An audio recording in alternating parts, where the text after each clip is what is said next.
Hello everyone.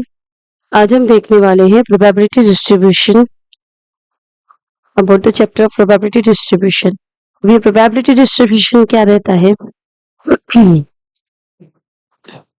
तो हम लोग यहाँ देख रहे हैं इसकी डेफिनेशन। प्रोबेबिलिटी डिस्ट्रीब्यूशन क्या रहता है? When do we experiments like toss coin और die, there can be many possibilities of outcome. Probability distribution tells us how likely each outcome is. मतलब हर एक, जैसे कॉइन टॉस करते हैं, हम एक कॉइन टॉस करते हैं तो head and tail possible outcomes हैं। ठीक है, इन दो आउटकम में से अभी हेड के चांसेस कितने हैं और टेल के चांसेस कितने हैं? तो हाफ हाफ। ठीक है, और इन दोनों का ऐड किया जाए तो 1। तो अब हर आउटकम का पॉसिबिलिटी क्या है आने का? हर सैंपल पॉइंट मतलब कि आउटकम, ये दो आउटकम पॉसिबल आउटकम्स हैं। तो हेड मिलने के चांसेस 1/2 है, टेल मिलने के चांसेस 1/2 है। तो इसे कहा जाता है प्रोबेबिलिटी डिस्ट्रीब्यूशन की हर सैंपल पॉइंट के साथ उसकी प्रोबेबिलिटी भी हमें पता है कि क्या है। ठीक है, तो उसको एक साथ रिप्रेजेंट करने को हम प्रोबेबिलिटी डिस्ट्रीब्यूशन कहते हैं। तो प्रोबेबिलिटी जैसे हमें पता है कि 1 रहती है फॉर ईच सर्टेन इवेंट, तो उसमें जो सैंपल पॉइंट्स है उनमें से हर एक सैंपल पॉइंट कितनी प्रोबेबिलिटी होल्ड आउट करता है फ्रॉम द 1। ठीक है, 1 में से कितनी प्रोबेबिलिटी होल्ड आउट करता है? जैसे h जो है 1/2 और t जो है 1/2, तो टोटल 1 होता है, मतलब जो प्रोबेबिलिटी ऑफ सर्टेन इवेंट होता है एक्चुअली में। ठीक है, तो इस तरह से हम लोग देखने वाले हैं कि हर एक प्रोबेबिलिटी डिस्ट्रीब्यूशन में कि हर एक जो सैंपल पॉइंट है उसकी प्रोबेबिलिटी कैसी रहेगी। ओके, अभी देखो जैसे यहाँ पे भी देखिए हेड का और टेल का जो पॉसिबल आउटकम है वो 0.5 है। Rolling a die, probability of getting any number from 1 to 6। जब हम एक डाई थ्रो करते हैं तो उसके पॉसिबल आउटकम्स रहते हैं 1 2 3 4 5 6। ठीक है, 6 आउटकम्स के हर एक आउटकम्स के साथ रिलेटेड प्रोबेबिलिटी क्या है? तो 1 के आने के चांसेस, 1 कितने टाइम है इस सेट में? 1 time out of 6। 2 1 out of 6, 3 1 out of 6। So each जो यहाँ पे सैंपल पॉइंट है, सैंपल पॉइंट्स मतलब आउटकम्स जो है पॉसिबल आउटकम्स, तो हर एक पॉसिबल आउटकम के साथ प्रोबेबिलिटी रिलेटेड है 1/6। ठीक है, तो हर एक नंबर मिलने का, इनमें से कोई भी नंबर मिलने के चांसेस क्या है? 1/6। तो ये रहा प्रोबेबिलिटी डिस्ट्रीब्यूशन। हर पॉसिबल आउटकम के साथ उसकी प्रोबेबिलिटी अगर हम टेबल के फॉर्म में रिप्रेजेंट करते हैं तो उस टेबल को प्रोबेबिलिटी डिस्ट्रीब्यूशन टेबल कहा जाता है। ओके, सो इस तरह से हर एक आउटकम के साथ उसकी प्रोबेबिलिटी अटैच करना, फाइंड आउट करना, इसे कहा जाता है प्रोबेबिलिटी डिस्ट्रीब्यूशन। रैंडम वेरिएबल, यहाँ पे रैंडम वेरिएबल यानी कि एक्चुअल प्रोबेबिलिटी रिलेटेड होता है रैंडम वेरिएबल के साथ। ओके, तो आप रैंडम वेरिएबल किस रैंडम वेरिएबल से रिलेटेड आप वर्कआउट कर रहे हैं वो देखना है। तो रैंडम वेरिएबल क्या होता है? वेरिएबल यानी एक रैंडम एक्सपेरिमेंट। रैंडम एक्सपेरिमेंट यानी वो एक्सपेरिमेंट जिसके आउटकम एक से ज्यादा होता है, 2 या 2 से ज्यादा होता है। ठीक है, तो रैंडम एक्सपेरिमेंट में जो आउटकम्स रहते हैं उसको हम वेरिएबल के साथ रिलेटेड करते हैं क्योंकि कुछ भी हो सकता है उसमें से। ठीक है, random variable is just a number represent the result of an experiment. Okay, if two coin is if you toss two coin two time, a coin 2 time toss करें या 2 coin 1 time at a time toss करें, number of heads मिलने के chances क्या है? 2 time अगर हम toss कर रहे हैं तो ये पॉसिबल आउटकम्स है। एच मिल सकता है दोनों पे, एच टी मिल सकता है, पहले पे एच दूसरे पे टी, पहले पे टी दूसरे पे एच, और दोनों टी टी मिल सकता है। ये सैंपल स्पेस है टू है कॉइन 2 टाइम टॉस करने का या 2 head 2 coins at a time toss करने का। तो नंबर ऑफ हेड्स क्या हो सकते हैं? 0, यानी दोनों टेल आए तो नंबर ऑफ हेड 0। 1 से रिलेटेड है, number of heads exactly 1, 2 possible outcome है ऐसे। और 2 हेड का लिए सिर्फ एक पॉसिबल आउटकम है, इज अ रैंडम वेरिएबल। तो नंबर ऑफ हेड ये एक रैंडम वेरिएबल है। ठीक है, अगर हम एक कॉइन को टॉस करते हैं तो नंबर ऑफ हेड कितने मिलेंगे? 2 मिल सकते हैं, 1 मिल सकता है, एक भी हेड ना हो, ऐसा भी हो सकता है। तो उससे रिलेटेड हम जो वेरिएबल को इंट्रोड्यूस करते हैं x, number of heads. So number of heads मिलने के चांसेस कितने हैं? 0 1 2। ठीक है, नेस से कम, नेस से ज्यादा। तो हर एक 0, 1, 2 नंबर ऑफ हेड्स के लिए अगर हम प्रोबेबिलिटी फाइंड आउट करके इसके साथ लिखते हैं टेबल फॉर्म में, probability distribution for tossing 2 coins at a time और टॉसिंग कॉइन टू टाइम्स, इन दोनों में से इन दोनों इवेंट के रिलेटेड प्रोबेबिलिटी डिस्ट्रीब्यूशन मिल जाएगा। If you roll a die, the number that appear is also random variable. X अगर हम कंसिडर करते हैं नंबर ऑन डाई, ओके, तो एक डाई अगर हम टॉस करते हैं तो उसके पॉसिबल आउटकम 1, 2, 3, 4, 5 होता है, 5, 6 होता है। सो एक्स की वैल्यू 1, 2, 3, 4, 5, 6 कुछ भी हो सकती है। और जैसे कि हमने अभी देखा था कि डाई में से डाई जब थ्रो करते हैं तो जो आउटकम आता है उसकी प्रोबेबिलिटी 1/6 होती है। ठीक है, तो ये जो x है ये क्या है, नंबर ऑन द डाई, तो हमने इसको असाइन किया, इसके जो एलिमेंट्स है उसको हमने एक वेरिएबल के साथ असाइन किया है जिसको हमने नंबर ऑन डाई, तो जो भी नंबर आएगा x की वैल्यू वो रहेगी। और हर एक नंबर की पॉसिबल आउटकम्स या प्रोबेबिलिटी क्या है, 1/6। डिस्क्रीट रैंडम वेरिएबल दो टाइप के रहते हैं जिसकी वजह से हमें यहाँ पे 3 टाइप के डिस्ट्रीब्यूशन पढ़ने पड़ेंगे। 2 डिस्क्रीट रैंडम वेरिएबल के साथ रिलेटेड है और एक कंटिन्यूअस रैंडम वेरिएबल के साथ रिलेटेड है।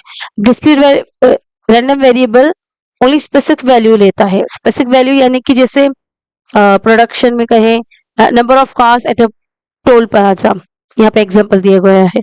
और दूसरा when coin number of heads when tossing coins, तो नंबर ऑफ हेड्स जो है वो आइदर 1, 2, 3 होल नंबर हो सकता है, 1, 2, 3, 4 0, 0, 1, 2, 3, 4 कुछ भी हो सकता है, बट वो 2.5, 3.5 टाइप नहीं हो सकता।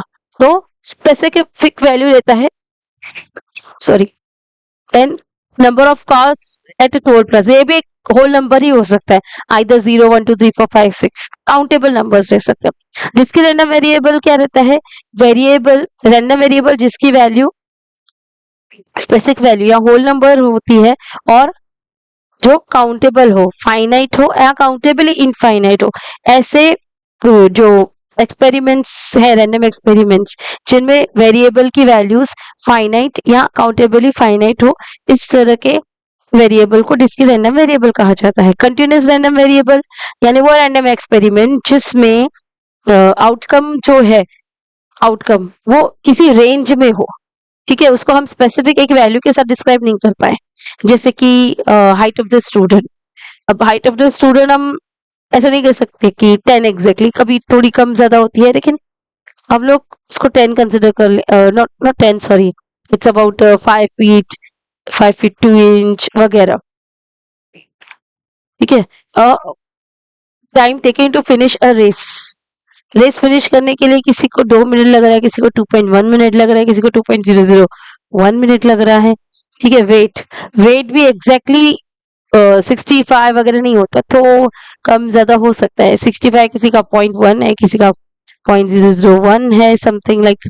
टेम्परेचर हमेशा एक जैसा नहीं रहता है, room temperature within a fraction of the minute और within a fraction of the second change हो सकता है, थोड़ा कम ज्यादा हो सकता है अगर एग्जैक्ट वैल्यू की तरफ जाए तो ये सभी जो यहाँ पे रैंडम एक्सपेरिमेंट्स डिस्क्राइब किए गए हैं, ये सभी कंटिन्यूअस रैंडम वेरिएबल के एग्जांपल हैं। मतलब इन रैंडम एक्सपेरिमेंट्स में जो हम वैल्यूज आइडेंटिफाई करेंगे, यानी कि आउटकम जो एक्सपेक्ट कर रहे हैं वो आउटकम एक नंबर के फॉर्म में नहीं, एक रेंज के फॉर्म में मिलेगा। इसे कहते हैं continuous random variable. Discrete probability distribution, discrete variable, ये डिस्क्रीट प्रोबेबिलिटी डिस्ट्रीब्यूशन यानी वो distribution about the random experiment whose variable is discrete। Discrete variable के साथ रिलेटेड जो रैंडम एक्सपेरिमेंट है उनकी डिस्ट्रीब्यूशन को डिस्क्रीट प्रोबेबिलिटी डिस्ट्रीब्यूशन कहा जाएगा। जैसे टॉसिंग अ कॉइन, और देखो यहाँ पे टॉसिंग अ कॉइन पे दिया गया है नंबर ऑफ हेड्स प्रोबेबिलिटी। ठीक है, जैसे हमने देखा हेड कितना कितना मिल सकते हैं, अगर 2 कॉइन टॉस करते हैं तो दोनों पे हेड हो सकता है, फर्स्ट पे हेड दूसरे पे टेल, फर्स्ट पे टेल दूसरे पे हेड।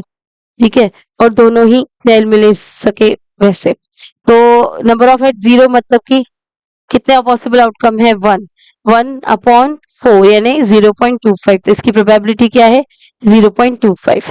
तो one head, number of heads 1 कितने हैं यहाँ पे? पॉसिबल आउटकम्स 2/4 यानी कि 1/2, दैट मीन 0.5। तो ये रही 0.5 probability for x equal to 1 यानी कि नंबर ऑफ हेड्स 1 के लिए। नंबर ऑफ हेड 2 के लिए पॉसिबल आउटकम 1 है आउट ऑफ 4, मीन 0.25 प्रोबेबिलिटी है इसकी। दैट्स व्हाई यहाँ पे 0.25 प्रोबेबिलिटी है। अब यहाँ पे देखो प्रोबेबिलिटी डिस्ट्रीब्यूशन कैसा रहता है, उसमें x की वैल्यूज जो है हमेशा पॉजिटिव रहती है, ठीक है, x कभी नेगेटिव वैल्यू होल्ड नहीं करता। दूसरा, यहाँ पे जो प्रोबेबिलिटी डिस्ट्रीब्यूशन में ईच आउटकम के लिए जो प्रोबेबिलिटी दी गई है उसका अगर हम सम अप करते हैं तो वो 1 के इक्वल आता है, ना 1 से कम ना 1 से ज्यादा, एग्जैक्टली 1 आना चाहिए, तो ही गिवन डिस्ट्रीब्यूशन को प्रोबेबिलिटी डिस्ट्रीब्यूशन कहा कहते हैं, ठीक है। अदरवाइज नहीं, इनमें से कोई भी दो, इन दो कंडीशन में से कोई भी एक वेरीफाई नहीं हुआ तो उसे हम प्रोबेबिलिटी डिस्ट्रीब्यूशन नहीं कहते हैं, ठीक है। कंटिन्यूअस प्रोबेबिलिटी डिस्ट्रीब्यूशन, अब इसमें क्या रहता है कंटिन्यूअस प्रोबेबिलिटी डिस्ट्रीब्यूशन में, क्योंकि x जो है वो रेंज में रहता है, वो एक पर्टिकुलर वैल्यू नहीं रहता, तो यहाँ पे एक रियल वैल्यूड फंक्शन उसके साथ रिलेटेड रहता है, प्रोबेबिलिटी डेंसिटी फंक्शन कहा जाएगा, पीडीएफ कहा जाएगा जिसे, जो माइनस इंफिनिटी तक x की वैल्यू है उन सब के लिए f ऑफ x यानी प्रोबेबिलिटी डेंसिटी फंक्शन जो है वो पॉजिटिव होगा या ज्यादा से ज्यादा 0 हो सकता है, ठीक है। और integration from minus infinity to infinity f of x dx equal to 1, the total area under the f of x is 1 unit. मतलब जो ये फंक्शन की ग्राफ दिया गया है इसके अंदर जो एरिया आती है वो उसका टोटल वैल्यू कितना रहता है? 1 यूनिट रहता है। अब if a random variable x can take any value over the specific range that is continuous is called a continuous variable। अभी देखो x की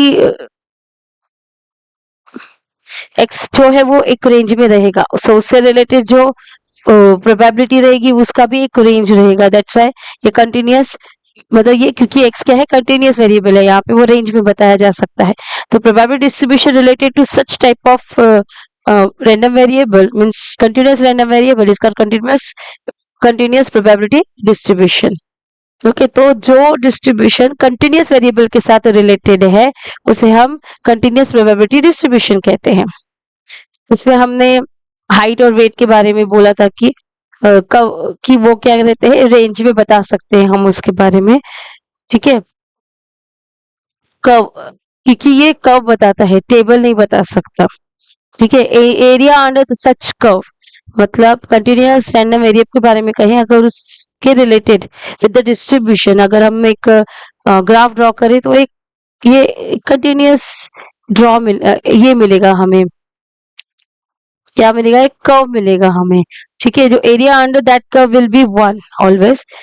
probability is found by the measuring the area between 2 points on the curve, ठीक है। Curve पे 2 points के बीच में area, 2 points के बीच में जो एरिया मिलती है वो प्रोबेबिलिटी बता सकते हैं हम, मतलब अगर हमें प्रोबेबिलिटी फाइंड करनी है तो 2 पॉइंट्स के बीच में जो एरिया कवर हो रही है ग्राफ पे 2 पॉइंट्स के बीच में वो एरिया एज अ प्रोबेबिलिटी बता सकते हैं हम। स्पेसिफिक एक वैल्यू के लिए अगर हमने प्रोबेबिलिटी फाइंड की तो वो 0 मिलती है ऑलवेज, किस पे? कंटिन्यूअस कर्व पे, क्योंकि हम x को कंटिन्यूअस, जो कंटिन्यूअस वेरिएबल रहता है उसे हम एक रेंज में बता सकते हैं, एक पॉइंट में नहीं। अगर हमने उसको एक पॉइंट में बताया तो ये बात याद रखना, कंटिन्यूअस डिस्ट्रीब्यूशन कर्व पे जो ये probability for the specific number वो हमेशा 0 रहता है, okay. Example, probability of height between 150 centimetre to 160 centimetre. एक एग्जाम्पल बताने के लिए था कि किस तरह से हम कंटिन्यूअस वेरिएबल के लिए प्रोबेबिलिटी फाइंड आउट कर सकते हैं, कैसे एक रेंज में कर सकते हैं, स्पेसिफिक वैल्यू के लिए नहीं कर सकते, ओके। अभी यहाँ पे एक ग्राफ ड्रॉ किया हुआ है, ये कॉइन टॉसिंग डाइस के लिए है। 1 2 3 4 5 6 पॉसिबल आउटकम्स हैं और हर एक की प्रोबेबिलिटी जो 1/6 है। तो ये ग्राफ ड्रॉ किया गया है और इसमें हम probability area under the curve, probability is the area under the curve. इसमें अभी हमने बताया है किस तरह से area under the curve probability बता सकता है। The shape of the shaded area is rectangle and the area of the rectangle is length into width. ठीक है, विथ ऑलवेज हमें 1/6 है, आप देख सकते हो कि 1/6 है ये, और लेंथ जो है उसकी वो हम लोग माइनस कर सकते हैं। अभी हमने प्रोबेबिलिटी टू 2 to 3 लिया है, 2 to 3। सो ये क्या रहेगा, लेंथ कैसा रहेगा, 3 - 2 इंटू विथ। विथ क्या है यहाँ पे, 1/6 है इसका विथ। सो इस तरह से हमें प्रोबेबिलिटी मिलेगी फॉर द 2 to 3 के लिए। सो इस तरह से हम 3 to 5 के लिए एंड 3.5 to 4.1 के लिए फाइंड आउट कर सकते हैं। Binomial distribution for the repeated experiments. Binomial distribution, अभी यहाँ पे हम लोग आ गए पर्टिकुलरली डिस्ट्रीब्यूशन के तक। हमसे प्राइमरीली देख रहे थे कि किस टाइप के रैंडम वेरिएबल रहते हैं और उनसे रिलेटेड जो डिस्ट्रीब्यूशन रहता है उसे हम प्रोबेबिलिटी डिस्ट्रीब्यूशन कहते हैं। Discrete probability distribution and continuous probability distribution कहते हैं। अभी बाइनोमियल डिस्ट्रीब्यूशन के बारे में पर्टिकुलर आते हैं, जो रिलेटेड है डिस्क्रीट रैंडम वेरिएबल से। डिस्क्रीट रैंडम डिस्ट्रीब्यूशन टाइप का है ये। अब इसमें पर्टिकुलरली क्या रहता है, कब हम बाइनोमियल डिस्ट्रीब्यूशन यूज करते हैं, जब यहाँ पे ईच एक्सपेरिमेंट का जो है आउटकम, 2 आउटकम्स पॉसिबल हो, जैसे कि सक्सेस है, फेल्यूर। किसी भी एक्सपेरिमेंट या तो हो सकता है या तो नहीं हो सकता है। ठीक है, और भी हो सकता है, head and tail types, head and tail, success और फेल्यूर, अकरेंस नॉन अकरेंस। ठीक है, सच टाइप ऑफ कॉन्सेप्ट जब जुड़े हुए हो किसी रैंडम एक्सपेरिमेंट्स के साथ, तो हम उसे बाइनोमियल डिस्ट्रीब्यूशन के अंडर ले सकते हैं। Number of experiments is fixed. दूसरा क्या है, जो एक्सपेरिमेंट है वो फिक्स्ड होना चाहिए। नंबर ऑफ एक्सपेरिमेंट मतलब एक काउंटेबल होने चाहिए, अनकाउंटेबल के लिए नहीं कर सकते हम। ठीक है, इस पे कैसा रहता है, अब जब आप जैसे कॉइन के लिए बोलो तो 3 तक, नंबर ऑफ कॉइन्स अगर 3 रहे तो ओके। ठीक है, नंबर ऑफ कॉइन्स अगर 3 रहे तो ओके, अगर 4, 5, 6 रहा तो इसके लिए टफ हो जाता है कि हमें कुछ भी अगर किसी इवेंट के लिए किसी पर्टिकुलर क्या कहते हैं सैंपल पॉइंट के लिए प्रोबेबिलिटी फाइंड करनी हो, तो it's too tough with number of coins tossing 4 time और 5 टाइम और 6 टाइम एंड एक्सेट्रा। ओके, वैसे ही डाइस के लिए 1 डाई के लिए ठीक है, 2 डाइस के लिए भी कर सकते हैं, लेकिन 3 डाइस के लिए हमें नहीं हो सकता। जो हमारा जो बेसिकल वे है कि listing the all possible outcomes and then finding the probability, वो टाइप्स में हमारा पॉसिबल नहीं है जो हम अब तक देख रहे थे प्रोबेबिलिटी में। इसीलिए प्रोबेबिलिटी डिस्ट्रीब्यूशन इंट्रोड्यूस हुआ है कि जब आप एक एक्सपेरिमेंट जो है, नंबर ऑफ जैसे कॉइन्स ज्यादा 3 से ज्यादा लिए या डाइस 2 से ज्यादा लिए, इस तरह के एक्सपेरिमेंट्स को जब हम एक्सपांड करते हैं तो उनमें हमें जो बेसिक कॉन्सेप्ट्स है वो यूज नहीं हो पाता, मतलब हम लोग वो टफ हो जाता है वो मैन्युअली करना। तो तब हम इन डिस्ट्रीब्यूशंस के थ्रू इनकी प्रोबेबिलिटीज फाइंड आउट कर सकते हैं। Probability of success is same each time. अब यहाँ पे अगर हम टॉसिंग कॉइन कर लें, ठीक है, तो जो हर एक ओके जो यहाँ पे पॉसिबल आउटकम है एक एक्सपेरिमेंट में, अगर हम कॉइन टॉस कर रहे हैं तो हेड और टेल क्या पॉसिबल आउटकम्स है, दोनों के पॉसिबिलिटी क्या है, प्रोबेबिलिटी क्या है, सेम है 0.5 0.5। ठीक है, तो इसी तरह के एक्सपेरिमेंट्स जो है हम लोग बाइनोमियल डिस्ट्रीब्यूशन के अंदर ले सकते हैं। एग्जाम्पल, फ्लिपिंग अ कॉइन मल्टीपल टाइम्स, जैसे मैंने कहा आपको 4, 5, 6, 7, 8, 9 एक्सेट्रा टाइम हम कर सकते हैं। ठीक है, 4 से ज्यादा जब हम कॉइन टॉस करते हैं तो हमें किसी भी टाइप की प्रोबेबिलिटी फाइंड करने के लिए बाइनोमियल डिस्ट्रीब्यूशन यूजफुल है। सेम जब हम कॉइन 3 और 3 से ज्यादा टाइम थ्रो करते हैं, या 3 coins 3 dice at a time, या more than 3 dice at a time toss throw करते हैं, सॉरी, तो तब हमें प्रोबेबिलिटी डिस्ट्रीब्यूशन यूज करना चाहिए to find the probability of any event और सैंपल पॉइंट। ओके, तो उसका वे क्या है, तो आपको जो भी फाइंड आउट करना है उसको हम एक्स से असाइन करेंगे। तो पॉसिबल क्या है, एक्स की वैल्यूज क्या क्या पॉसिबिलिटी है वो हम लिखते हैं, उसे हमें किसके लिए हमें फाइंड आउट करना है प्रोबेबिलिटी, उसको हम आर के साथ असाइन करते हैं। ठीक है, जैसे नंबर ऑफ हेड्स जो है, जब हम 2 कॉइन टॉस करते हैं तो नंबर ऑफ हेड्स जो है अगर हम उसे x असाइन करें, x is number of heads, ठीक है, ये पहले भी देख चुके हैं हम। तो x की वैल्यू क्या क्या हो सकती है, 0 1 2। और सपोज करो x इक्वल टू 1 के लिए यानी r इक्वल टू 1 के लिए हमें प्रोबेबिलिटी फाइंड करने के लिए कहा जाए तो यहाँ पे हमें r की वैल्यू मिल गई n, total number of experiments कितने टाइम हम लोग कर रहे हैं, ट्रायल कितना है हमारा, ठीक है। तो 2 टाइम हम कॉइन टॉस कर रहे हैं, ठीक है। प्रोबेबिलिटी ऑफ सक्सेस मतलब हेड मिलने के चांसेस क्या है, 1/2। क्यों, प्रोबेबिलिटी ऑफ फेल्यूर है, हेड ना मिलने के चांसेस कितने हैं या टेल मिलने के चांसेस कितने हैं for each time coin toss करते हैं तो हाफ, ठीक है। तो पी की क्यू की वैल्यू हम आइडेंटिफाई कर सकते हैं इजीली एक्सपेरिमेंट्स में, जैसे हम बेसिकली सीख गए हैं। N total number of trial कितने हो रहे हैं यहाँ पे, आर कितने के किसके लिए हमें ये प्रोबेबिलिटी फाइंड करनी है वो आर में हम सब्स्टिट्यूट कर सकते हैं, आर में सब्स्टिट्यूट करेंगे, ठीक है।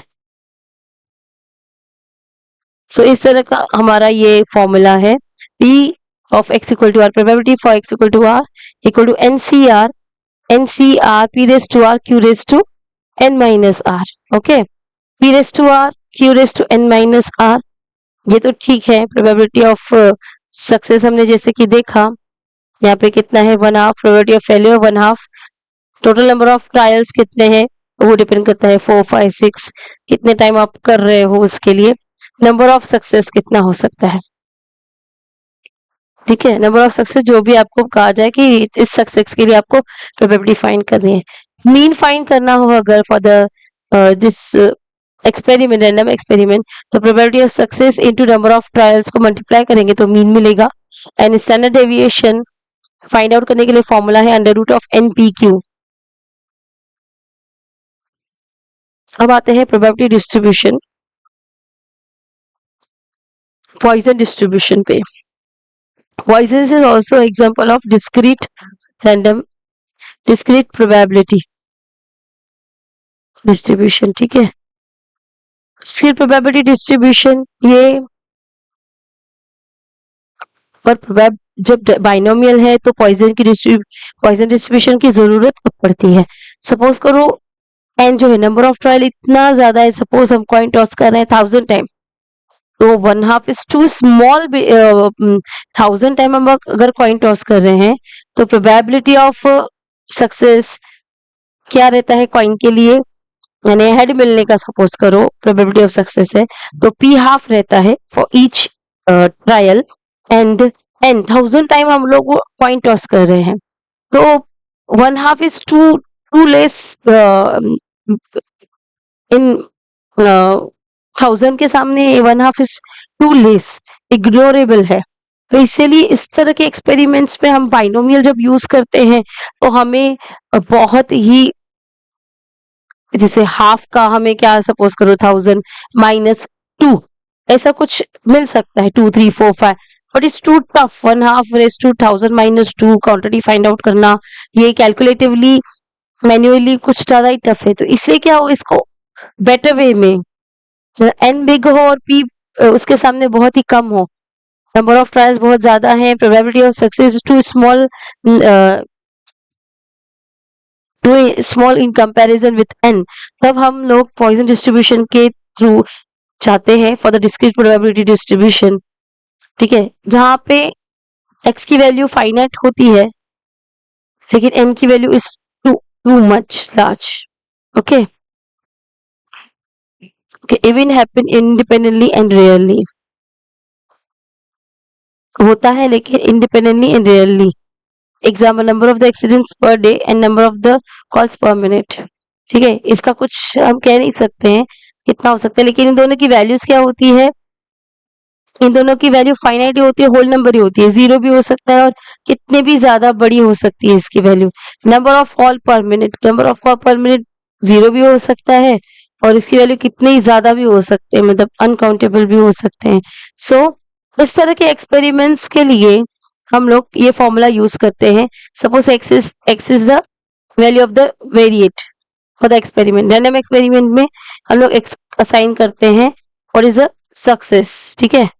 नंबर ऑफ द सक्सेस, और सक्सेस कितने टाइम की सक्सेस को हमें यहाँ पे कैलकुलेट करना है, प्रोबेबिलिटी जिसकी कैलकुलेट करनी है। ठीक है, एम यहाँ पे इंट्रोड्यूस हुआ है नया जो है पैरामीटर। पॉइसन डिस्ट्रीब्यूशन में हमें पहले मीन फाइंड करना होता है एम। ठीक है, number of trial into probability of success, हमें ये दोनों क्वांटिटी पता होनी चाहिए। फिर number of r is number of occurrence, हमें कितनी एग्जैक्टली किस वैल्यू के लिए प्रोबेबिलिटी फाइंड करनी है। और ई यहाँ पे है कांस्टेंट 2.718, ये कांस्टेंट यहाँ पे इंट्रोड्यूस हुआ है जिसका formula e raise to -1 m raise to r upon r factorial, ये रही probability for x equal to r. Okay, r factorial मैंने यहाँ पे बताया नहीं है। आर फैक्टोरियल मतलब फर्स्ट आर नेचुरल नंबर्स का product, 1 2 3 and so on up to are.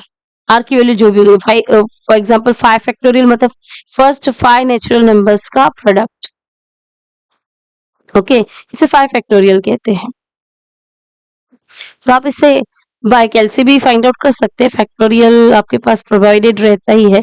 वैसे यहाँ पे एनसीआर जो है ये कब यूज होता है, सिलेक्शन के वक्त। एन टोटल हमारे पास एन टोटल हमारे पास ट्रायल्स है, उसमें से आर हमें चूज करने हैं, कोई भी आर। ठीक है, n factorial upon n minus r factorial into r factorial इसका फॉर्मूला रहता है।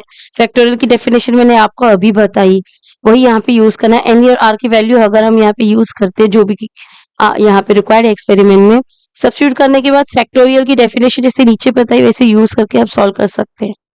ओके, या फिर एनसीआर आपको डायरेक्टली कैलसी में प्रोवाइडेड है, एन और आर की वैल्यू आप आइडेंटिफाई करने के बाद सब्स्टिट्यूट करेंगे तो आपको इजीली एनसीआर की वैल्यू मिल जाएगी। ओके, पॉइजन में हम लोग ये देख रहे थे e raised to minus m raised to r and r upon r factorial। In this इस फॉर्मूले के वे से हम probability of x equal to r find out कर सकते हैं। अब आते हैं नॉर्मल डिस्ट्रीब्यूशन, जो बेल कर्व कहते हैं जिसे। बेल कर्व मतलब कि यहाँ पे नॉर्मल डिस्ट्रीब्यूशन जो है वो कंटिन्यूअस प्रोबेबिलिटी डिस्ट्रीब्यूशन से रिलेटेड है, यानी यहाँ पे जो आउटकम है उसको हम नंबर के साथ नहीं रेंज के साथ डिस्क्राइब कर सकते हैं। तो जब ये डाटा एक्स एक्सिस पे वैल्यू ऑफ एक्स और वाई एक्सिस पे करस्पॉन्डिंग प्रोबेबिलिटी जब हम ड्रॉ करते हैं तो एक बेल शेप में मिलता है, इसलिए उसको बेल कर्व कहा जाता है। Spread around a central value, जो नॉर्मल डिस्ट्रीब्यूशन है वो सेंट्रल वैल्यू यानी एवरेज के आसपास स्प्रेड आउट होता है। बहुत सारी वैल्यू जो है मीन के आसपास होती हैं। ठीक है, और थोड़ी सी ही जो है दूर होती है उससे। और वो जो शेप है ग्राफ का वो बेल टाइप होता है, जैसे कि यहाँ दिखाई दे रहा है। ये सेंट्रल वैल्यू मतलब ये एवरेज मीन, वाई एक्सिस और एक्सिस देख रहे हैं आप। बेल कर्व नॉर्मल डिस्ट्रीब्यूशन उसका इस तरह से होगा। ठीक है, सेंट्रल वैल्यू के आसपास स्प्रेड आउट दिख रहे हैं हमारे ये जो इसके। ठीक है, डाटा जो है वो स्प्रेड आउट होती है मीन के आसपास, दिख रहा है हमें by distribution by this curve. वी जो मीन मीडियन एंड मोड है वो सेम रहता है नॉर्मल डिस्ट्रीब्यूशन का। Total area under the curve 1 रहती है, जैसे हमने कहा प्रोबेबिलिटी सर्टेन इवेंट की यानी probability of the sample space वो 1 रहता है, वैसे ही यहाँ पे probability area under the curve 1 रहता है। और एरिया अंडर 2 पॉइंट्स जो यहाँ पे हम फाइंड आउट करेंगे वो डिस्क्राइब करेगी probability between these 2 points. Okay, तो 68% जो डाटा है वो लाई करता है स्टैंडर्ड डेविएशन 1 के आसपास। ठीक है, इस तरह से स्टैंडर्ड डेविएशन 1 के आसपास जो है वो 68% डाटा कवर करती है। सो 2 के आसपास जो है -2 to 2 इसके बीच में 95% डाटा कवर हो जाती है, और 3 to -3 के बीच में 99.7 डाटा कवर हो जाती है। मतलब इस तरह से ये -3 और ये 3, ये स्टैंडर्ड वैल्यूज के बारे में बोल रहे हैं हम। ठीक है, 99.7% डाटा कवर होती है with in -2 to 3 standard deviation. इसके एग्जांपल्स जो हैं वो है मार्क्स इन क्लास, जिसको हम ग्रुप के फॉर्म में 0 to 10, 10 to 20 इस टाइप में हम आइडेंटिफाई करते हैं। Height of the people, height भी हम रेंज में बोलते हैं। मशीन मेजरमेंट एरर,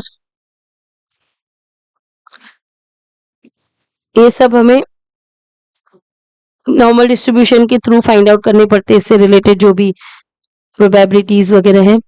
अभी इसके लिए फॉर्मूला जो है वो ये रहा। हम एक्चुअली फॉर्मूला यूज नहीं करते हैं क्योंकि ये हायर स्टैंडर्ड्स के लिए है। सिर्फ हमें यहाँ पे समझना होता है कि हमें किस तरह से नॉर्मल डिस्ट्रीब्यूशन यूज करना है। नॉर्मल डिस्ट्रीब्यूशन के लिए हमें दो पैरामीटर्स की जरूरत होती है, mu and standard deviation. Mu मतलब मीन एंड स्टैंडर्ड डेविएशन। अगर आपके पास ये दोनों है तो आप स्टैंडर्ड वैल्यू फाइंड करोगे, जिसके लिए भी हमें नॉर्मल डिस्ट्रीब्यूशन के अंडर प्रोबेबिलिटी फाइंड करनी है, उस वैल्यू की स्टैंडर्ड वैल्यू फाइंड आउट करेंगे। अब देखो यहाँ पे डिस्ट्रीब्यूशन जो है इन शॉर्ट पे बताया गया है कि डिस्ट्रीब्यूशन कौन से टाइप का है, कब यूज कर सकते हैं और उसके लिए एग्जांपल्स बोले गए। बाइनोमियल डिस्ट्रीब्यूशन जो है वो रिपीटेड एक्सपेरिमेंट्स यानी 2 आउटकम्स के लिए, जैसे success and failure, occurrence non occurrence type के एक्सपेरिमेंट्स के लिए बाइनोमियल डिस्ट्रीब्यूशन यूज किया जाता है। और उसमें एग्जाम्पल हमने देखा था coin tossing, tossing a coin 2 times, 3 times, 4 times, 5 times, 6 times, सबके लिए हम लोग बाइनोमियल यूज कर सकते हैं। Poisson distribution, rare events in a fixed time. Okay, rare events in a fixed time मतलब probability of success जब बहुत कम होती है, tends to 0, but number of experiment जो है वो बहुत ज्यादा होते हैं, tends to infinity. In this case लेकिन experiment जो है वो countable है। In this case हम Poisson distribution use करते हैं। ये discrete continuous random variable ही discrete probability distribution ही रहता है। For example is accidents in a day. अब नॉर्मल डिस्ट्रीब्यूशन के बारे में यानी बेल कर्व के बारे में हमने क्या पढ़ा, natural measurement around the mean, mean के आसपास फैले हुए रहते हैं ये data. For example height and marks and pressure, ये एग्जांपल्स हमने देखे। हम लोग कैसे नॉर्मल डिस्ट्रीब्यूशन के binomial Poisson is quite simple, सीधा सीधा यूज कर सकते हैं, लेकिन नॉर्मल में हमें जेड्स को जेड टेबल यूज करनी पड़ती है, स्टैंडर्ड नॉर्मल डिस्ट्रीब्यूशन। हम लोग एक्चुअली क्या करते हैं, जो भी गिवन एग्जाम्पल है उसको हम नॉर्मल डिस्ट्रीब्यूशन के फॉर्म में एक्सप्रेस करने की कोशिश करते हैं, स्टैंडर्डाइज करते हैं उसे। कैसे, हर एक जो भी x के बिटवीन हमें फाइंड आउट करना है, x equal to 2 to x equal to 3, तो 2 और 3 से related standard value find out करते हैं। स्टैंडर्ड वैल्यू मतलब z का डेफिनेशन होता है x minus mu upon sigma, जिसकी वजह से हमें म्यू और सिग्मा की जरूरत है। तो जो भी नॉर्मल डिस्ट्रीब्यूशन होते हैं उसमें हमें मीन एंड स्टैंडर्ड डेविएशन की डेफिनेटली जरूरत पड़ती है, तो ही हम फाइंड आउट कर सकते हैं। अब हम नॉर्मल डिस्ट्रीब्यूशन के बारे में थोड़ा सा और डिस्क्राइब करते हैं ताकि हमें इसके एग्जाम्पल सॉल्व करने में डिफिकल्टी ना हो। तो यहाँ पे देखो, जो नॉर्मल डिस्ट्रीब्यूशन होता है, किसी भी नॉर्मल डिस्ट्रीब्यूशन जो है उसके कैरेक्टरिस्टिक क्या है, वो बेल शेप का रहता है। ठीक है, मीन के आसपास वो डाटा जो है ये डिस्ट्रीब्यूटेड होती है, मीन के पास ज्यादा होती है। इसमें कि मीन मोड मीडियन जो है ये सेम रहता है, सिमेट्रिक रहती है। ठीक है, मीन मीडियन मोड जो है वो सिमेट्रिक लाइन लेती है, और ठीक है, और वो मीन जो है मीन के अबो 50% डाटा होती है, मीन के बिलो 50% डाटा होती है। ठीक है, मीन के अबो 50%, मीन के बिलो 50% डाटा होती है। यानी ये अगर पूरा प्रोबेबिलिटी जो है, probability of the this curve, अगर ये 1 होता है तो माइनस इंफिनिटी टू 0 इसकी वैल्यू 0.5 रहेगी, and 0 to infinity probability under the curve यानी एरिया अंडर द कर्व 0.5 रहेगी। मीन के राइट साइड एंड मीन के लेफ्ट साइड जो एरिया अंडर द कर्व है वो 50-50% यानी 0.5 है, यानी ये 0.5 एरिया है, ये 0.5 एरिया है। Area under the curve is 1। Okay, अब ये देखो, ये नॉर्मल डिस्ट्रीब्यूशन है, यानी कि जो गिवन है उसके लिए हमने ग्राफ ड्रॉ किया, इसको हमने स्टैंडर्डाइज किया मतलब जिसका मीन जो है वो 0 हो और स्टैंडर्ड डेविएशन जो है वो 1 हो। तो स्टैंडर्ड डेविएशन इस तरह के डाटा में हम उसे ये करते हैं, कन्वर्ट करते हैं। वो कैसे होता है, हर एक्स की वैल्यू जिसके बीच में हमें नॉर्मल डिस्ट्रीब्यूशन फाइंड करना होता है, उससे रिलेटेड हम Z standard score find out करते हैं, और उस स्टैंडर्ड जेड को जो है वो उसके लिए वैल्यूज हमारे पास रहते ही हैं जेड टेबल में। ठीक है, उससे रिलेटेड हम इंफॉर्मेशन पहले यहाँ पे पक्का कर लेंगे। हर एक्स के लिए जेड फाइंड करो, उसे ये स्टैंडर्ड नॉर्मल डिस्ट्रीब्यूशन पे आप ड्रॉ करो, ये स्टैंडर्ड नॉर्मल डिस्ट्रीब्यूशन कर्व, और उस पे z को रिप्रेजेंट करो, कहाँ से कहाँ तक के बारे में बात की गई है। उसके बाद हम z टेबल के थ्रू उसकी वैल्यू फाइंड करेंगे। या इस लेवल पे तो आपको गिवन ही रहता है कि probability for 0.8 is what, probability for 1.2 is what. ठीक है, जिस नंबर जिस स्टैंडर्ड स्कोर के बारे में यहाँ आपको पता करना होता है, उसकी एरिया अंडर दैट आपको ऑलरेडी गिवन रहता है। ठीक है, इसके बारे में और आगे बात करते हैं। What is the z score? Z score tell us how far a value is from the average mean in terms of standard deviation. Okay, standard deviation के फॉर्म में हमें बताता है जेड स्कोर कि वो वैल्यू मीन से कितना दूर है। ओके, तो वो हम फाइंड आउट करते हैं इस formula z equal to x minus mu upon sigma. ठीक है, x जो है एक्चुअल वैल्यू है जिसके बारे में हमें फाइंड आउट करना है, म्यू मीन है मतलब एवरेज, सिग्मा जो स्टैंडर्ड डेविएशन है। अब यहाँ पे देखो ये एग्जांपल है, एवरेज हाइट यानी कि म्यू दिया गया है 160, standard deviation is 10 centimetre and x is 180। सो इसका स्टैंडर्ड स्कोर क्या रहेगा, x जैसे कि फॉर्मूला है x minus mu upon sigma, तो इस x के लिए स्टैंडर्ड वैल्यू क्या रहेगी, 180 x की वैल्यू है, माइनस म्यू क्या है ये 160 अपॉन स्टैंडर्ड डेविएशन 10, तो इसका आंसर मिला 2, यानी z की वैल्यू क्या है 2। तो इस तरह से हर x के लिए हम z की वैल्यू फाइंड आउट करते हैं। It means 180 centimetre is 2 standard deviation above the average. Okay, तो उसको z स्टैंडर्ड डेविएशन यहाँ पे यानी 2 ये रहा, 2 के बारे में कहा गया है यहाँ पे। x इक्वल टू ये जो एग्जांपल देखा हमने उसमें हमें स्टैंडर्ड वैल्यू क्या मिली 180 की 2, तो हम वैसे ड्रॉ करते हैं। Okay, z score is useful और why the z score is useful, convert the different data into a common scale. ठीक है, अलग अलग डाटा को वो स्टैंडर्ड नॉर्मल डिस्ट्रीब्यूशन में जो यानी जिसका मीन 0 और स्टैंडर्ड डेविएशन जो 1 है, यानी स्टैंडर्ड नॉर्मल डिस्ट्रीब्यूशन के कर्व को इक्विवेलेंट कर देता है वो। ठीक है, क्योंकि कोई भी डाटा हो उसको इस कर्व में इक्विवेलेंट कर देता है। फिर हमें क्या होता है वो बताता है नियर और फॉर द एवरेज, कितना आगे पीछे कितना दूर है एवरेज से, ये हमें बताता है। It helps us to find the probability using the z table.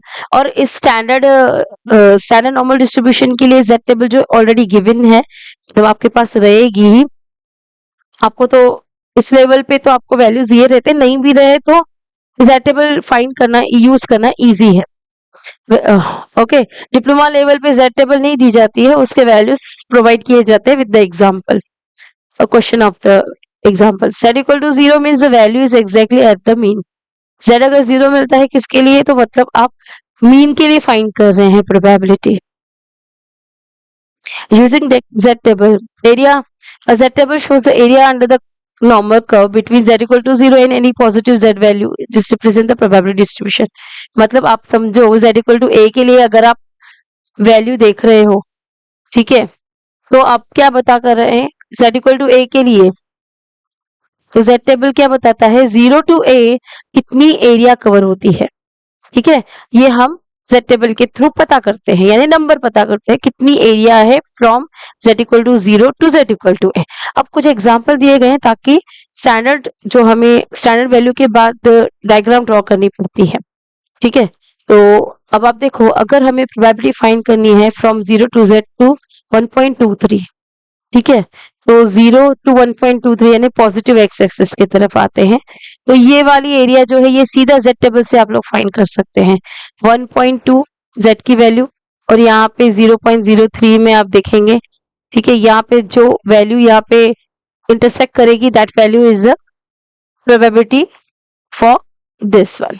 ठीक है, सो Z टेबल में आपको लुक कर सकते हैं, ये 0.3907 है। ओके, तो probability for 0 to Z to 1.23 is 0.3907। जरा हमें नीचे देख लेते हैं, Z टेबल है, ठीक है। अब देखो Z टेबल में 1.2 माइनस, ओके, मैं एक और चीज बताना चाहती हूँ कि z इक्वल टू 2 के लिए देखो या z इक्वल टू -2 के लिए देखो, दोनों सेम है। सो 1 पॉइंट के लिए -1.2 भी देख सकते हैं, -1.2 अंडर 0.03।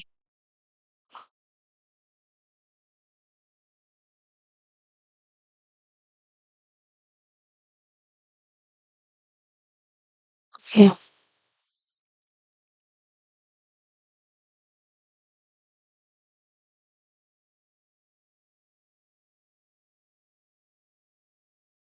तो ये वैल्यू कितनी थी एक्चुअली, 0.3907।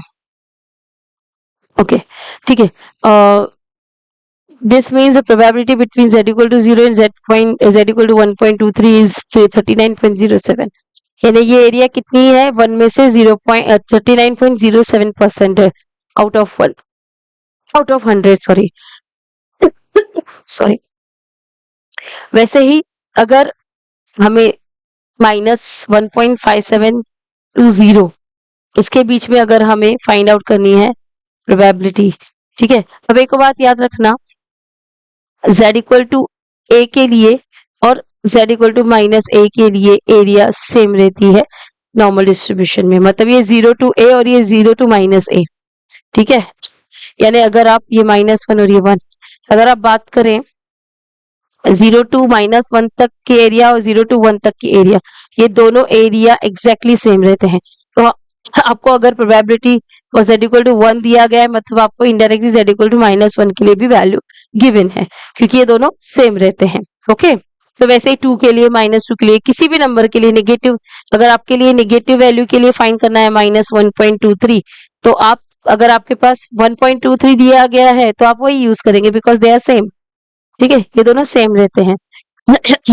तो वैसे ही यहाँ पे अगर हमें -1.57 टू 0, इसकी area under that, area under the curve from 0 to -1.57 find out करना है, तो हमारे पास टेबल में हम लोग 0 टू 1.57 देखेंगे, तो मिली 0.4418। सो 0.4418 हमने लिखा, ठीक है। ये रहा हमारा probability. Negative values mirror image of the positive once because the curve is symmetric. Curve जैसे कि सिमेट्रिक रहता है, इसीलिए z इक्वल टू a के लिए जो प्रोबेबिलिटी रहेगी वही z इक्वल टू -a के लिए प्रोबेबिलिटी रहेगी। ओके, अब हम आते हैं थर्ड केस पे। ये है z ग्रेटर देन 0.78। 0.78 सपोज ये है, ग्रेटर देन मतलब राइट हैंड साइड जो एरिया आती है अंडर दिस कर्व। तो ये कैसा है, हाफ का, जैसे कि मैंने कहा हर हाफ का, इस हाफ का एरिया कितना है 0.5, तो हम 0.5 से माइनस करेंगे प्रोबेबिलिटी ये वाला, ठीक है। क्या है ये, 0 टू 0.78, जो एरिया कवर होता है 0 टू 0.78, ये हम माइनस करेंगे। तो टेबल में से ये कितना है 0.2823, माइनस करने के बाद हमारे पास कितना बचता है 0.2177। तो ये रही प्रोबेब area under z greater than 0.78, ठीक है। तो ये एरिया हमें कितनी मिली 0.2177, मतलब कितना है 21.77% टू द राइट ऑफ 0.78। अब यहाँ पे दूसरा आता है लास्ट, अलग केस है, फोर्थ केस है। ये 3-4 केसेस हम लोग क्यों देख रहे हैं, इसमें से कोई भी फेस कर सकते हैं, तो हमें पता होना चाहिए कि ऐसे केस में हमें क्या करना है। अब इसमें जैसे कि डायग्राम भी दिया गया है, ठीक है, z इक्वल टू ये -1.2 है और ये 0.78 है, ठीक है। एरिया बिटवीन दीज 2 पॉइंट्स हमें फाइंड करना है। तो हम देख रहे हैं एक पॉजिटिव में, एक नेगेटिव में है, तो ये एरिया और ये एरिया जो है ये प्लस करनी पड़ेगी, ठीक है। तो 0 टू 0.78 प्लस करेंगे, ठीक है, ये रहा। और दूसरा 0 टू -1.2, ठीक है। जैसे कि मैंने कहा यानी एक ये एरिया है और दूसरी ये एरिया है। ये एरिया तो हमें पॉजिटिवली ये हम फाइंड आउट कर सकते हैं फ्रॉम द टेबल ऑल्सो, और आपको गिवन भी हो सकता है, मोस्टली डिप्लोमा लेवल पे गिवन रहता है। ठीक है, और ये जो प्रोबेबिलिटी है this is equivalent to 0 to 1.2। तो 0 to 1.2 ये तो same as it is. 0 to 1.2 again table से फाइंड कर सकते हैं, आपको प्रोवाइडेड भी रहेगा। तो यहाँ पे दोनों नंबर्स गिवन है, ठीक है, और उसके एडिशन किया तो ये रहा टोटल एरिया अंडर 1 - 1.2 to 0.78। सो ये रहा फाइनल प्रोबेबिलिटी। ठीक है, अभी यहाँ पे आजकल जैसे कि डिजिटल डिजिटल का बहुत ज्यादा यूज है, तो यहाँ पे जेड स्कोर जो है, 2 जेड स्कोर हमें फाइंड करने होते हैं हमेशा। तो इसके लिए हम ऐसा भी कर सकते हैं कि आप सिर्फ वैल्यू सब्स्टिट्यूट करो, मिनिमम एंड मैक्सिमम जो भी है, और इसके बीच में कितनी एरिया है वो आपको अपने आप आंसर मिल जाएगा। आपसे वैल्यूज पुटअप करो, नेगेटिव एंड पॉजिटिव जो है स्कोर जेड का। पॉजिटिव आप नेगेटिव पॉजिटिव दोनों स्कोर आपने फाइंड पुटअप किया तो आपको Z Z area under the curve मिल जाएगा, जो जेड वैल्यूज के बीच में है, गिवन के बीच में। इसमें बहुत सारे ऐप रहेंगे, जैसे यहाँ पे देखो normal distribution, for a standard normal distribution area between these two numbers. ठीक है, तो इन दोनों नंबर्स के बीच में भी हम लोग फाइंड आउट कर सकते हैं 0.92 - 1.25। ठीक है, ये देख सकते हो आप कैसा है, ये वाला एरिया और ये वाला एरिया जो है ऐड करना है, यानी 0.2 0.92, सो 0 to 0.92 प्लस करना है प्रोबेबिलिटी इसकी, एंड किसके साथ 0 to 1.25 के साथ। ठीक है, क्योंकि नेगेटिव और पॉजिटिव दोनों सेम रहते हैं यहाँ पे, इसीलिए। अब देखो यहाँ पे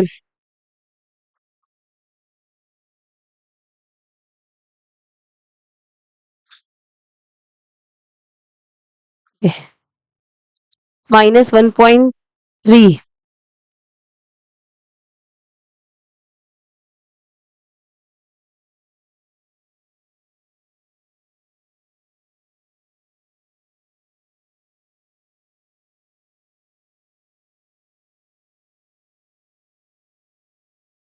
ओके। इसको देख लेते की points to remember. Z equal to 0 is the middle of the curve, mean the total area under the curve is always 1, that is 100%. Z table gives area between 0 to Z, always positive value. For the negative Z value, use the symmetry. Z greater than A 0.5 minus Z greater than A के लिए, जैसे मैंने यहाँ पे कहा greater than A, मतलब area under the curve to the right of the curve. ठीक है, तो ये कैसा है, इसमें से एरिया अंडर द कर्व जो इतनी है उसमें से 0 to A माइनस करेंगे, तो 0.5 में से हम लोग 0 to A माइनस करेंगे, ये वाली माइनस करेंगे टोटल में से, तो हमें ये वाला मिल जाएगा। ठीक है, सो इस तरह से ग्रेटर देन A के लिए फाइंड कर सकते हैं, और नेगेटिव और पॉजिटिव नंबर रहा उसके बीच में हमें फाइंड करना है, तो यानी कैसा रहेगा, इस तरह से। ठीक है, -A और ये B, इन दोनों के बीच में हमें एरिया फाइंड आउट करनी होती है। ठीक है, यानी 0 to B plus 0 to -A, इन दोनों का एडिशन करेंगे। 0 to -A जो है 0 -A to 0 कह सकते हैं, this is equivalent to 0 to A। Okay, तो इसलिए हम लोग 0 to -A की बजाय 0 to A भी लिख सकते हैं, और ये 0 to B, इन दोनों का प्लस करेंगे तो हमें -A to B area under curve कितना है वो हमें मिल जाएगा।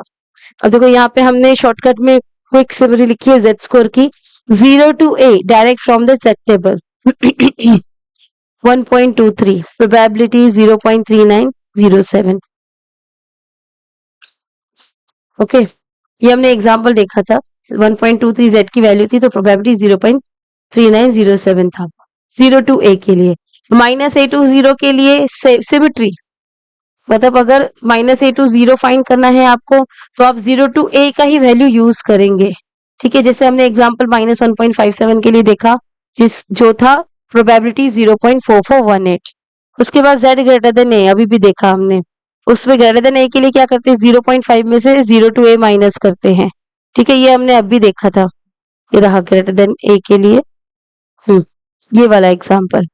ठीक है, तो हमने ग्रेटर देन a के लिए क्या करना है, greater than a, z equal to greater than a मतलब area under the curve to the right of the a। ठीक है, तो ये वाला माइनस करना है हमें 0.5 में से, जो 0 टू a है। 0 टू a 0.5 में से माइनस करेंगे, जो हमने एग्जाम्पल 0.78 का देखा ऊपर, जिसमें हमें 0.2177 मिला था। फिर माइनस a टू b, इसमें हमें क्या करना पड़ता है, 0 टू a की प्रोबेबिलिटी एंड 0 टू b की प्रोबेबिलिटी ऐड करनी होती है। जैसे हमने -1.2 और 0.78 वाला एग्जांपल देखा, इन दोनों के बीच में हमें एरिया फाइंड करनी थी, तो हमने इन दोनों का एडिशन किया था, 0 टू 1.2 एंड 0 टू 0.78, तो हमें 0.6672 मिला। Okay, that's it, that's it. ये जो हमें एक्चुअली यहाँ पे नॉर्मल डिस्ट्रीब्यूशन के लिए सीखना होता है वो यही रहता है कि जो सबसे पहले गिवन एक्स को जो हम कन्वर्ट करते हैं स्टैंडर्ड वैल्यूज में, यानी स्टैंडर्ड जेड, जेड में स्टैंडर्ड स्कोर, जेड स्कोर में कन्वर्ट करते हैं। वो जेड स्कोर जब मिल जाता है उसके बाद हमें ग्राफ ड्रॉ करना पड़ता है, तो हमें जो गिवन है पॉइंट्स वो कैसे हैं, एग्जाम्पल से और अच्छा समझेगा कि हमें किस तरह से उसको कन्वर्ट करना होता है, क्या देख के कन्वर्ट करना होता है। मोर देन दिस, सपोज किसी की मार्क्स जो है, स्टूडेंट्स के मार्क्स के बारे में कहा जाए तो 15 टू 18, ठीक है, 15 टू 18 हमें प्रोबेबिलिटी फाइंड करनी है कितने स्टूडेंट्स को है। तो सपोज करो फ्रॉम द गिवन डाटा 15 का जेड स्कोर जो है वो आपको मिलता है 1.5 और 1.8 का जेड स्कोर जो है वो आपको मिलता है 2.5 फॉर एग्जाम्पल। ठीक है, तो आपको क्या करना है, सॉरी, जेड स्कोर का जो वैल्यू है 1.5 टू 2.5, आपको एक ग्राफ ड्रॉ करना है। ये 1.5 समझो यहाँ पे है और ये 2.5 समझो, तो इन दोनों के बीच में आपको एरिया जो आती है अंडर द कर्व वो फाइंड आउट करनी है। ठीक है, तो इन दोनों के बीच में मतलब आपको क्या करना पड़ेगा, 0 टू 2.5 के लिए जो एरिया है, 0 टू 2.5 के लिए, सॉरी 2.5 के लिए जो एरिया है, 2.5 के लिए जो एरिया है उसमें से आप 0 टू 1.5 माइनस करोगे तो आपको ये रिक्वायर्ड एरिया मिल जाएगी। ठीक है, तो सबसे इम्पोर्टेंट यहाँ पे जेड्स को फाइंड करना, और जिस तरह से एक्स की वैल्यूज, यानी जैसे यहाँ पे एक्स के लिए वैल्यूज हमने स्टैंडर्ड स्कोर के बीच में, किन दो स्टैंडर्ड स्कोर के बीच में कब की एरिया फाइंड आउट करनी है, वो फाइंड आउट करना बड़ा यानी इम्पोर्टेंट टास्क है। Okay guys, thank you so much.